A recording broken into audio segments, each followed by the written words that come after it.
Robert, your turn. You're up. You're up to bat. Robert C. Ferrell. Robert's He's got a it. relief batter. Welcome. All right. He's a He's a cleanup. relief. He's a cleanup. And yet, after you, he's a relief.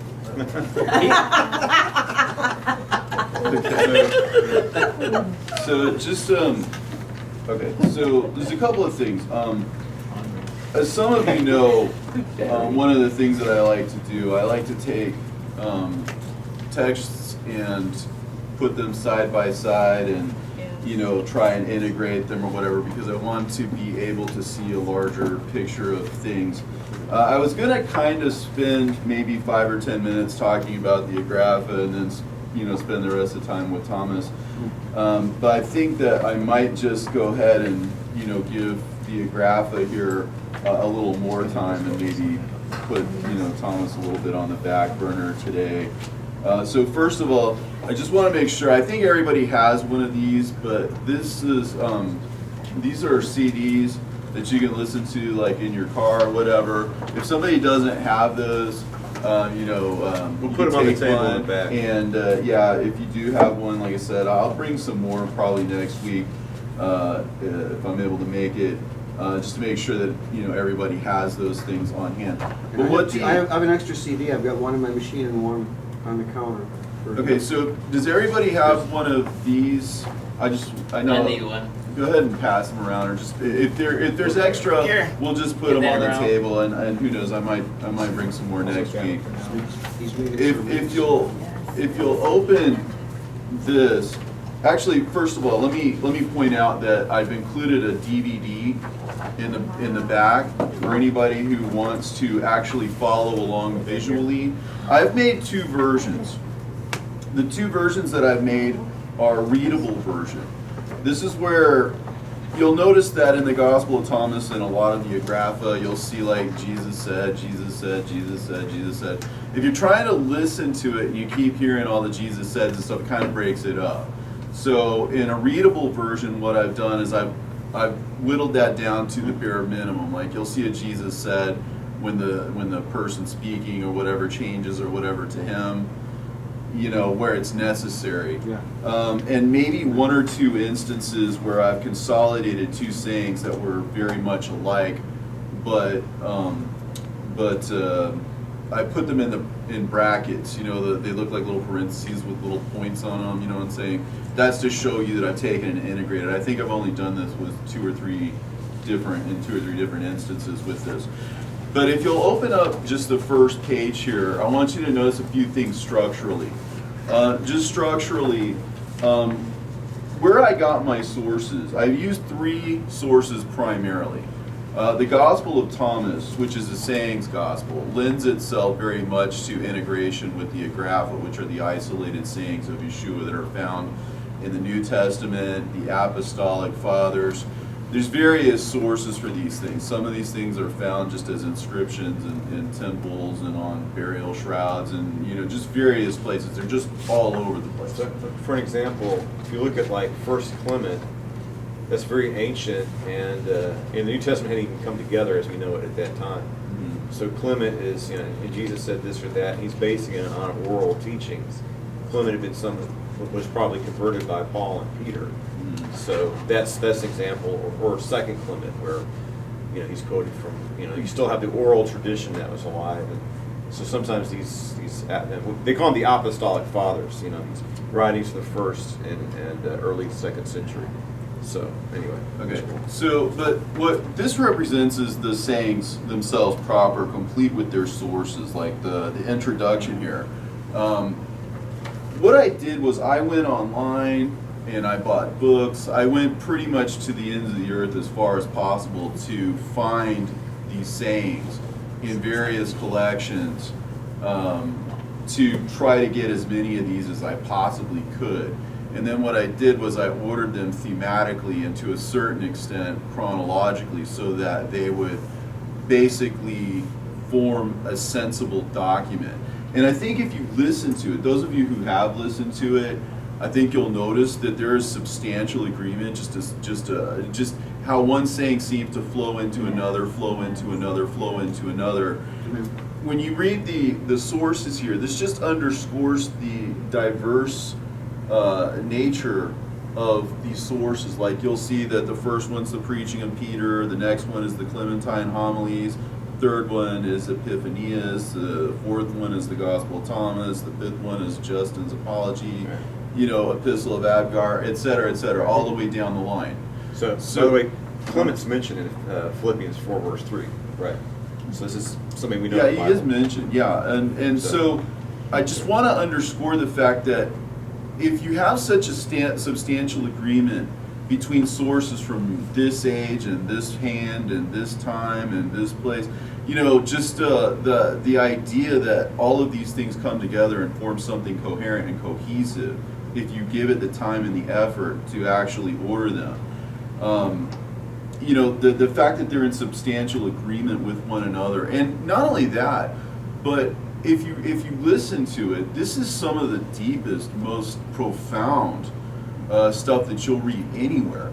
And it's funny to think that these are just little bits and pieces scattered throughout different sources, and what I'm saying, it's just the way that we as a group, Christians as a group, have kind of neglected these things.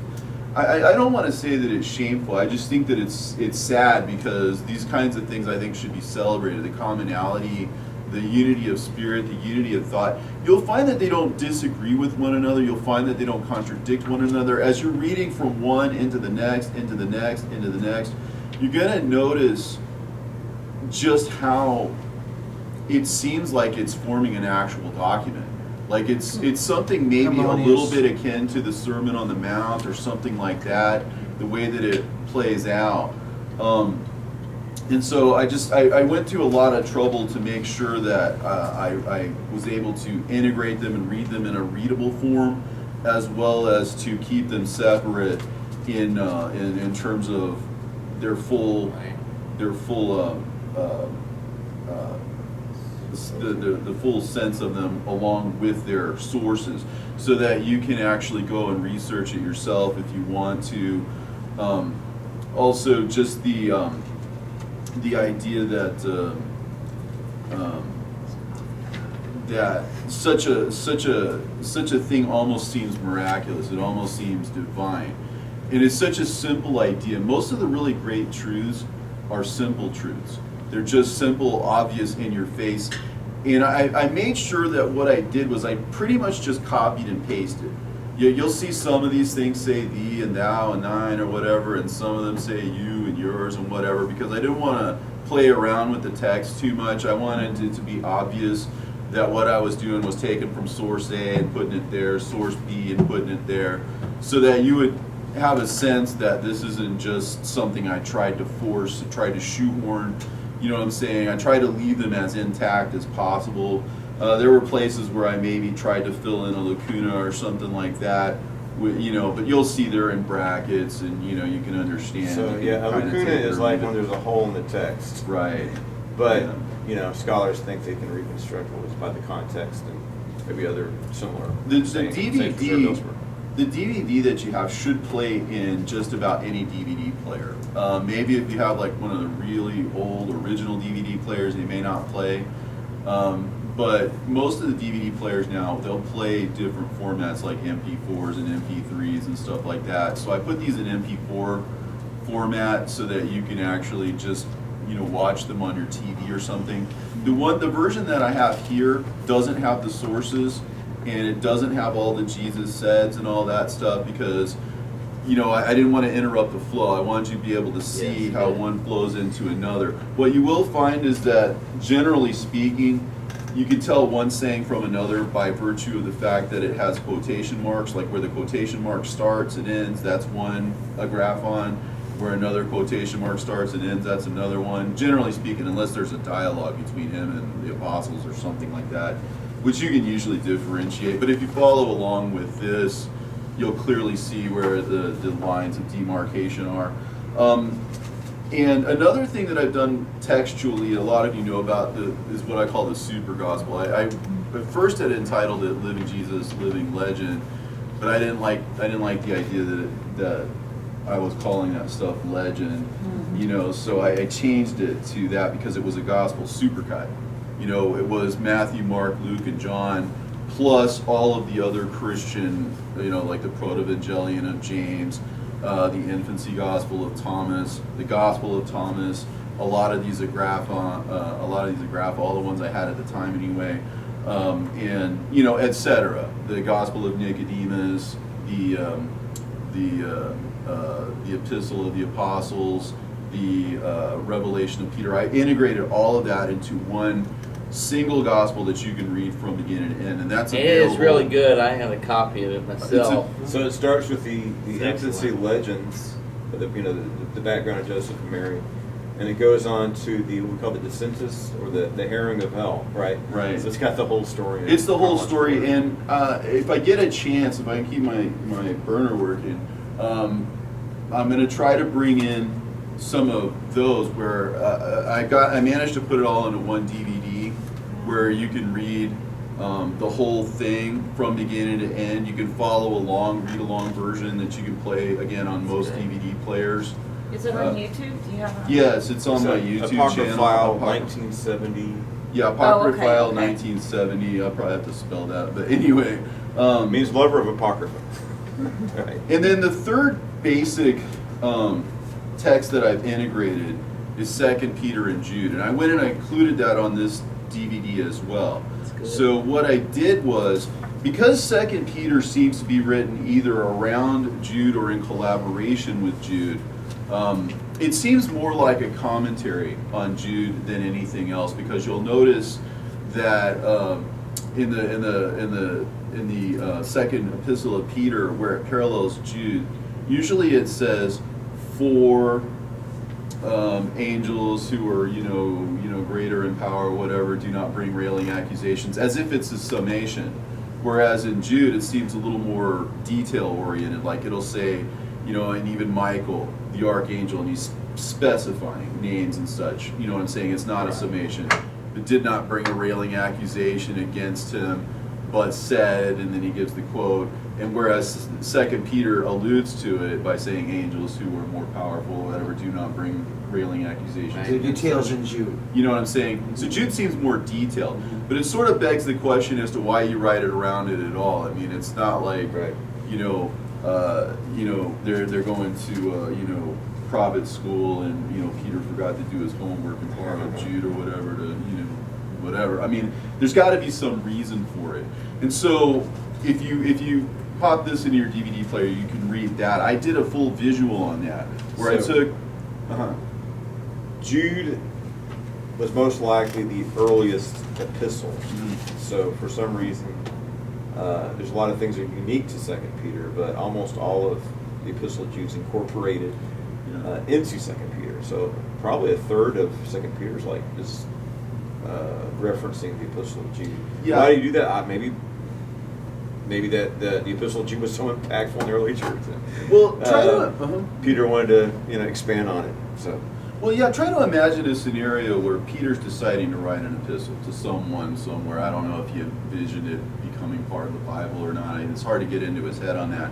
But somehow or other, why does he pick this book? Why does he pick this up and decide to sort of write around it? Why is this book, of all things he could pick out to write around, like why would he do that at all, first of all? And why that particular book? I think it's sort of to give that book a sense of importance, but also because a lot of the things that Peter says, like when he says you add virtue to your faith and knowledge, virtue and all this other, the idea is that if you follow this formula or whatever, then your thought process will be such that you can be receptive to what is trying to be said in the scriptures. And then he says, if you do those things, then an entrance will be open to you into the kingdom, right? And the idea is if what Jude is having to say about, for example, the book of Enoch or his allusion to the Assumption of Moses, or other allusions to the book of Enoch exist within Jude besides just 14 and 15. In 13 it talks about the mists of darkness or whatever. That's an oblique allusion to what happens in Enoch, but really nowhere else. and then he talks about the chains or whatever that these people are bound up in. That's Enoch, I think 54 or whatever, but really nowhere else. So he's making these allusions to the book along the way. So why so many? And why does Jude say, we have to fight for the Coincidence. faith that was I once just for saw all coincidence. delivered to the saints? And then after making a statement such as you have to fight for the faith that was delivered unto all the saints, right, for once and for all, right? And for him to make so many allusions, for example, to the book of Enoch in his defense of that, right? Amen. It sort of begs the question as to, if you're supposed to fight for this faith and you know that book has been suppressed, if you're supposed to fight for perhaps the Assumption of Moses and that book has been suppressed. 2 Peter also seems to make a little bit of an allusion to perhaps the Gospel of Thomas. He says these men are wells without water. The Gospel of Thomas says, many are gathered around the drinking trough, but there's nothing in the well. That may well be an allusion to the Gospel of Thomas, where in 2 Peter he states that that a dog that has Maybe sorry, Peter's swine. also the swine. Yeah, I'm sorry, the swine that was washed goes back to her wallowing in the mud. The dog Right? That's took an vomit, allusion to So the story of Peter Agrapha. could be showing the credence and the validity of you. It's like, who is this Jew guy? What's that? Kind of an unknown, obscure character, half brother of Jesus. But by quoting it, he shows that this is part of the divine revelation, perhaps. Yeah, but the thing is, Peter does seem to quote outside of the canon, and Jude definitely quotes outside of the canon. It's really super obvious that they're kind of on the same page about that, and that might well just be the reason why Peter chose that particular book and all of that commentary on it.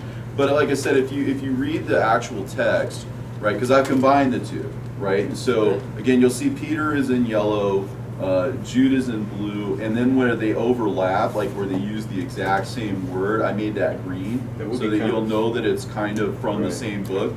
That would be very useful to do, because I got my Bible, parallel Bibles, which are, it's like, here's a story found in all four Gospels, for instance, right? Like, what's defeating the 5,000? I think that's one of the few stories in all four Gospels. So you have Matthew's account, Luke's account, Mark, and John. You see the differences and the similarity. So it'd be helpful to have one column showing Peter's. Well, probably should put Jude first, since it's earlier. But here's Jude's version. Here's Peter's version, where you can see the parallels. My first attempt at this, I tried to integrate them fully, and then in my second attempt, I realized that because Peter was seemingly a commentary on Jude, right? Then I would give Jude in all of its particulars, and then down below, it seems like something of a repetition, but it's a little bit of a commentary. It's like, because of what Jude just said, and then he sort of echoes it. You know what I'm saying? So instead of just fully integrating them, I sequenced them, right? And so you'll find that the sequencing here or whatever, it makes an interesting read in and of itself, but the point that I'm trying to make is that if you just take the texts of, say, all of these ancient gospels, you can make a giant gospel supercut out of them, and to whatever extent you can sequence them or whatever, you get a full version of the story. So even if just for the point of view of reference or whatever, to give you a sense of the totality of Christian teachings, all in a single readable text, which takes about 16 hours to listen to. It's a long. Is it all here on the CD? I don't have it here. I'm intending to bring it next week if I get a chance. It all fits on one DVD, and you can follow it. I got a question for you real quick. So you've published the Super Gospel. That's available on Amazon. Mm-hmm. Are you planning to publish a secondary volume with the Agrapha, or? I don't have any plans to publish it. I mean, even the Super Gospel I did just for my own. Is that the title, Super Gospel? The Super Gospel, yeah, because it's a gospel supercut. Like I said, I thought just about it think at the that- time. Super cool. I got a book on that, years ago, where, it's interesting. Well, like the Gospel of Thomas, where you have,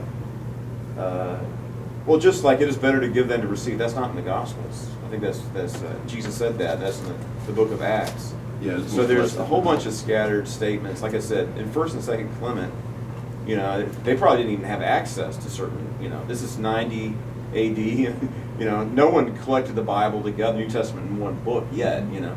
And the oral tradition, you know, people going around just preaching what they heard. Like Clement knew. I mean, he's mentioned in Philippians, this is somebody that knew the apostles. So when he puts in his gospel, Jesus said this, that's not the, you know, it's, yeah, you know, you have myths and legends and things are just made up, but some of these could be, you know, things that Jesus really did do and say that didn't make it. And of course you have, with the Egerton papyrus, they found these fragments of gospels, and there's so many holes in it, it's hard to see.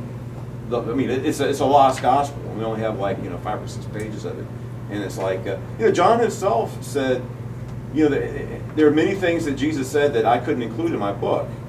So, you know, I don't know, we got to judge it. I mean, some things seem, you know, preposterous, and this probably isn't true, but I think it's interesting, at least, so for somebody to collect that information, make it accessible, so someone can read it and then make their own determination. We're staying clear as the time goes short. Yeah, well, especially First and Second Clement, where both of those books are, you know, written around, you know, 80 to 90.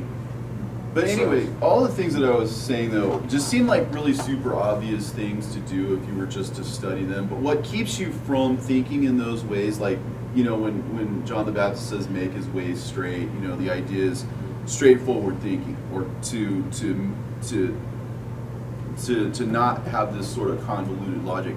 If you cannot think like a child would just say, you know, this is like this, is like this, is like this, is like this, and this, flows into that, flows into the next thing, right? Right. The reason I think something like this doesn't exist, or the super gospel doesn't really exist in scholarly circles, is because it defies scholarly thinking. A scholar would say, well, this is obviously from this day and this time and this whatever, and this source doesn't have anything really to do with this source, or this source over here may be copied from this source over here, or adapted this saying over here to make this saying over here. They're not thinking holistically, like there might legit be like a hidden message here between all of this stuff. But what I'm saying is, anyway, I think you should publish it. I might. So people make have the access attempt. to it. I mean, people don't really. It's not popular. Like the super gospel, for example, not really popular at all. I mean, I might sell 3 or 4 copies in a month. You know, it's It just used to be not. marketed and advertised more. Now It's not- people are more Yeah. into. You're just in time and you're needed, And, and you know, this is all you're gonna. right. People The are other looking. thing is, It's I gonna make it explode. 100%. Well, I wanna available. The Lord's say hand for is free. in this. It's good to, you know, for people who aren't educated, just to have put the information out there. But I think it's also important to put, you know, the sources, you know, like for instance, this came from the Didache, or this came from First Clement, you know, where these are very ancient sources that are recognized as important by Bible scholars. And we have that 2-volume, was it Schlegelmüller or whatever? Schneelmilk. But it's very scholarly. He, you know, it's 2 volumes New Testament Apocrypha. I mean, it's like big books. And the first one is the life of Yeshua, or Jesus. The second one is the Acts of the Apostles, Apocryphal Acts of the Apostles. But he does do that, where he divides it into the, you know, very specific, you know, infancy gospels, sayings gospels, and like something like the Epistle of Apostolorum, which is a very ancient. That's like the Epistle of the Apostles. But even though that's an epistle, it's got a lot of gospel material in it, so he includes that in the Gospels. Yeah, which it follows the canon pretty much. There's a few stories that aren't in the canon, but it's not really giving you a whole lot of new information, except maybe towards the end when it talks about some of that prophetic stuff. But it's not really super unorthodox or anything. It's pretty straightforward. But I guess the idea is that one of the things that Peter says in the second book of Peter is that he says that he wants to bring things to your remembrance, as if you're going to forget some things, right? And if he's defending these books by taking up Jude or whatever, that would be delivering on that, bringing things to your remembrance, for example. And then he says, you know, this is the second epistle I write unto you, as if to say, there's something latent within that thing that can be made into a second epistle, for example, perhaps. But the idea is that he says that I want to stimulate you to wholesome thinking. This is the reason why I wrote both of them, because I want you to think in a wholesome manner. And so what I'm suggesting is just because this is an other way of thinking, this is an inside-out way of thinking rather than an outside-in, rather than taking some scholar's word for it or some theologian's word for it or some preacher's word for it. You can see it with your own eyes what these connections are. And I just feel like if these were really diverse, divergent sources and they were squirrely and all over the place or whatever, you wouldn't see this coherence. You wouldn't see, I think, the spirit that's behind it. And that's what this is really to underscore. And in the Super Gospel too, I put the sources there. So that's available online. And like I said, I'm going to bring some DVDs hopefully next week. But I guess I wanted you guys to chew on this for a week or so before you got into anything else. Don't really have time to go into Thomas today. I kind of thought I could maybe go into very nice 2 or 3 work here. verses or Your whatever. work is But always I very wanted think to it's make important sure. to do I think it's good to do an introduction to this and let people out there know it's available. Yeah, I want everybody to have this. I want everybody. I That's want to why you make should- it easy and that's why you should accessible publish it. to everyone, because it's sort of a proof in and of itself that there's some kind of divine mind behind all of this. That there's something a lot bigger than what the scholars are saying, or the theologians are saying, or even the preachers are saying. Not to minimize or to negate, but it's kind of a different, whole other way of thinking. And to have it so manifestly before your eyes that so many different divergent sources can all be in substantial agreement with one another is really no different from seeing that Matthew, Mark, Luke, and John, are in substantial agreement with one another. And just like you have synoptical Gospels, you have synoptic epistles. In fact, that's what I called 2 Peter and Jude. I call them the synoptic epistles, right? Because they seem to be in agreement. So what happens when you integrate them? These are just simple structural things that honestly anyone could replicate to a very large degree. If somebody sat down to write another super gospel, it would probably look very much like the one I did. If somebody sat down to integrate 2 Peter and Jude, it would probably look very much like what I did. If somebody tried to sit down and put the Agrapha together with the Gospel of Thomas, with the Lost Gospel of the Savior, which is the third primary source that I've used in here, they would probably come up with something very similar to what I've come up with. You know what I'm saying? So there's a certain objective nature to it, and like I keep going on about, this argument, if you will, is literary in nature. It has to do with what the words themselves say, and they go where the words themselves want to go. You see what I'm saying? When you put the words where the words want to go, then you arrive at something much larger than, what I'm saying? And it's not forced. You'll notice that as you go from one to the next, you'll see the connections there, and I'm just asking people to ask themselves, why is that possible?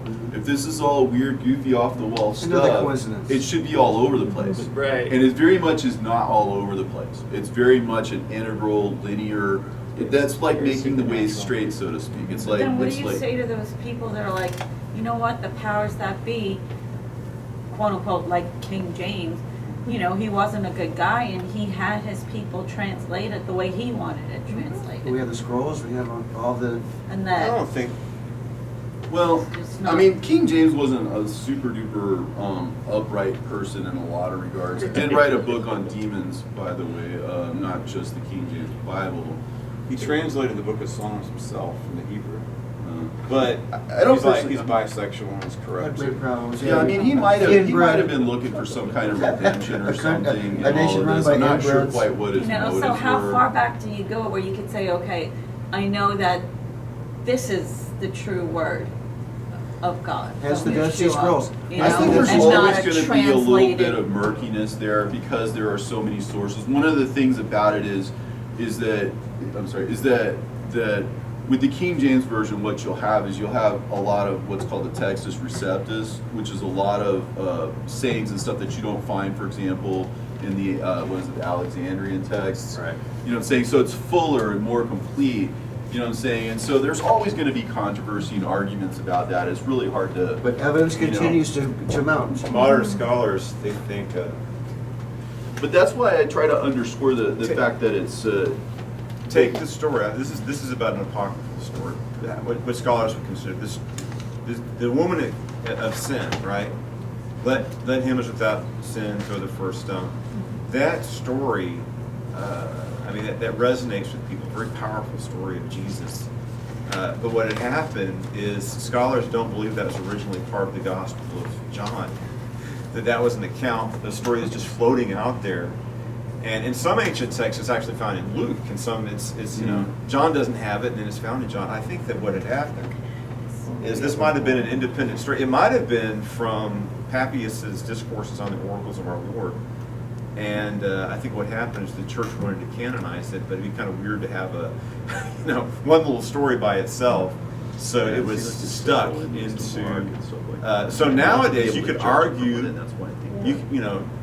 based on their new textual criticism, you could argue that the story of the woman, he was without sin, so the stone. You could say that's apocryphal. And some Bibles have done that. They put it, in the footnote in italics, in small print, saying this isn't part of the original. But on the other hand, that doesn't mean it's not true, right? This could have been an incident that really happened that just wasn't recorded by the four evangelists. But like the Textus Receptus, that's the traditional Bible that was accepted. But now what scholars have done is they found, like, Codex Sinaiticus, Codex Alec, these are the oldest texts we have. Oh, this gospel, Codex Sinaiticus, this is from the year 325, Constantine commissioned. And it's an important ancient text. I got to see it when I was on my little Oxford study tour. But then it's like, look, the church decided to canonize Textus Receptus, And the Latin Vulgate represents the King James Bible tradition. Even the Aramaic Peshitta is pretty much just the same Bible. But now modern translations are taking out certain stories, like the account of the resurrection of the Gospel of Mark. That's also considered that. But that's in the King James Bible. What had happened, by the way, a lot of the King James New Testament is a revision of William Tyndale's Bible. And who was burned for it. Right. He was a great scholar, and now let's steal it. It's sad. He mastered Greek, he mastered Hebrew, and the way he had with words is amazing. He's an amazing translator. And he was halfway through the Old Testament, and some idiot, they captured, they burned him at the stake. And I was thinking about it. It's kind of amazing where he came up with this. I have a translation that I recommend getting. I need to read it myself. He put some commentary in there. It's a very powerful theologian and preacher too. His introduction to the New Testament, his commentary on introducing each epistle. It's very powerful. So you had these small New Testaments that are printed. He's smuggling. This is like what's going on in the 90s in China or in the Middle East. They were smuggling the Tyndale Bible into England. And they would be confiscated as contraband and burned. And eventually they killed him and executed him at stake. Those who burn books will then burn very people. Godly person, great scholar, great translator. And so, by the way, what had happened is King James. I mean, I'm not saying he's a totally terrible person, but he's obviously bisexual. I think there's evidence for that. But what had happened? I mean, we need to close up. I think this is an important point on this. Is there was, you had this big religious controversy in England. It was a Catholic nation, and then you had this Protestant movement. Henry VIII wanted a divorce, so it becomes Protestant. And then, Henry VIII isn't really, Martin Luther, this guy is, he had his flaws too. But Martin Luther is a believer, right? He's trying to be used of God. He wants to go where he thinks the Lord's moving him. Henry VIII doesn't care about that. He just wants a divorce. He doesn't want the Pope telling him what to do. But once he becomes Protestant, you have the whole country gets freedom to move away from Rome, and so you have these conflicts that remain for a long time. Where you have the Church of England, where they want to be as Catholic as possible, but not under the authority of the Pope, and then you have Puritans and Evangelicals and Anabaptists. Let's just go the whole way. Let's go back to the Bible. Circular firing squad. So, and there's a lot of, these people, some of the things they did, I just can't believe how savage people were. Bloody Mary. Actually, Elizabeth and Henry VIII were probably as bad as Bloody Mary. And I'm not saying Bloody Mary did what, she was called Bloody Mary for a purpose. It's like, we're going to go back Catholic like it or not, put people to death. And I think there's a reaction against that. By doing this draconian persecution, she just, people know what Catholicism became. So anyway, when King Henry VIII, so what happens is Elizabeth dies. She's the Virgin Queen. She didn't produce an heir. And he's a cousin, but he's descended from, I guess, Mary Queen of Scots, right? That's his mother. So, but he's Protestant, so he comes down to England, and you know, he's probably in the line of Henry VIII. You know, I'm the divine right of king, and I'm going to be the head of the church to this day. And this is really bad for the Church of England because King Charles now, this guy's a total whack job. He was trying to. I want to incorporate. He's in the depopulation crowd. I want to incorporate, yeah, the pagan Epstein Island practices. crowd. Dude, this The is globalist crowd. I want to. That's why the Queen had to be eliminated. She wouldn't have gone for globalism. She just wouldn't die quick enough.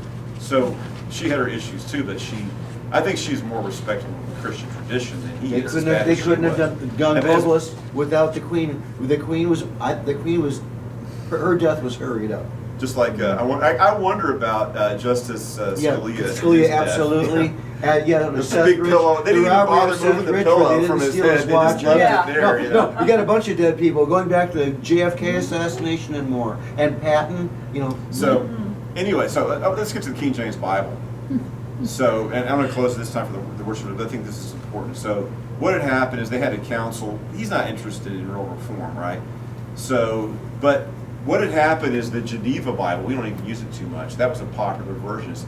Is translated by Calvinist refugees, and that's why I call it Geneva. They fled into Geneva, which was a Calvinist city-state, and they translated the Geneva Bible, which is a study Bible. It's a study Bible, but it's got this Calvinist perspective on it, and it's also anti-monarchical, right? It's like, and he didn't like that. He didn't like the criticism of the divine right of kings in the notes, the study Bible.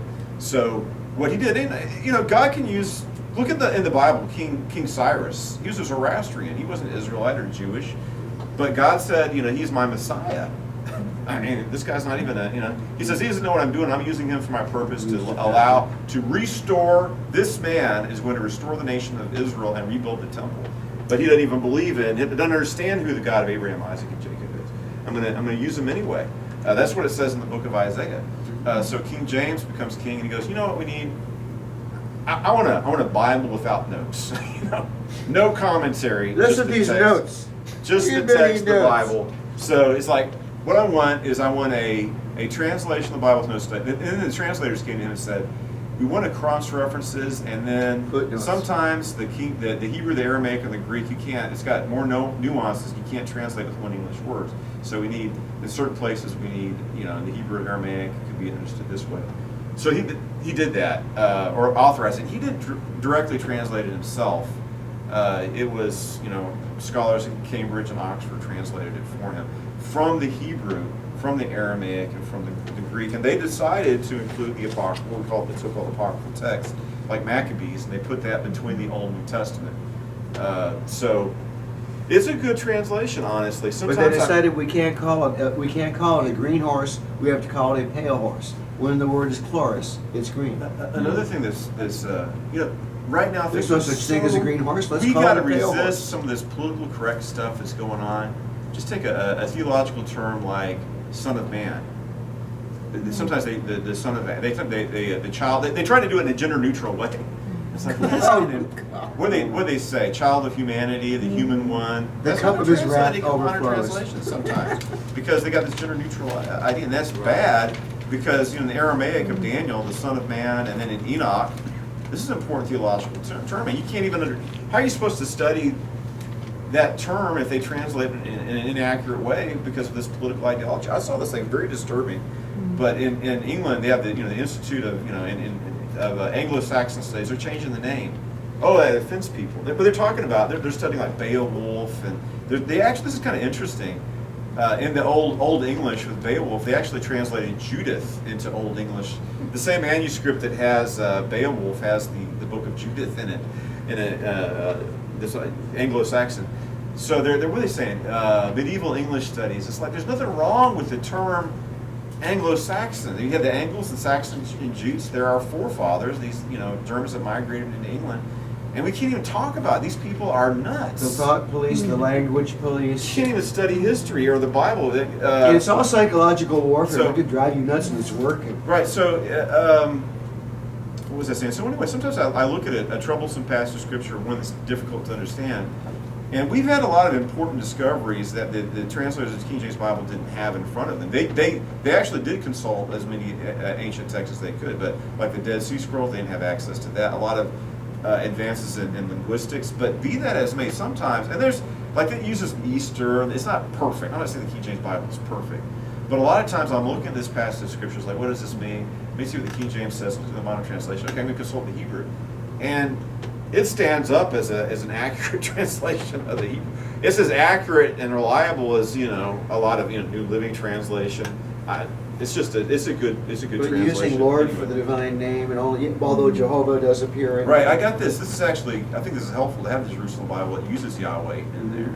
And I bought that Bible because of the using Yahweh. Yeah, J.R.R. Tolkien helped translate it. But this confusion, this ambiguity, this desire to be so PC, politically correct, it flows from what Robert is saying. That's right. This wholesomeness of thinking, Yeah. just staying focused on what is the truth. Right. They're trying to poison your minds. Yes, they're That's trying to what's destroy going on your in mind. society. Food in They're your trying to hair. convince you can't think. Biden says, I guess with this, we have all this internet censorship, there's court cases looking into it, and the Biden administration says, we want to control people's minds and what they Yeah. think.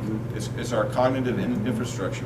To run the Marxist totalitarian state, we have to control what people are allowed to think. And Orwell talks about that, how Yeah. all this, what do you call it, newspeak? It's the same thing as politically Yeah. correct terminology. Yeah. And the idea is like, if we can control words, they won't be able to And the formulate children they can't thoughts. destroy in the So womb. they can't They're think outside the destroying- perimeters. They destroy the children after they're born now, that Yeah. they can't destroy in the womb. The whole thing is like the Right. Hitler Youth, We've gone makes too makes long. Hitler Youth look like the Boy Scouts or the Yeah. Cub Scouts. So I appreciate Robert's lesson. Sorry to go along. I think there's important points we need to Amen. attention on. Yes, Let's, thank you, Robert. Joseph, why don't you close us out in word of prayer and we'll merge on board. Okay. Father in heaven, thank you for this good teaching, Father. This is meat. It's not just milk, this is meat of the Word, Father. That there has to be a correct understanding of your Word, because it's going to guide us in this life to the next life, Father, the world to come, Father. Thank you for your Shabbat, Father, and thank you for giving us breath, that our whole being cries out to you, to the living God, your word says. Father, with that, everything that has breath, praise the Lord. That's what we're here to do, is to glorify you. Yes. Say all these things in Yeshua's name. Amen.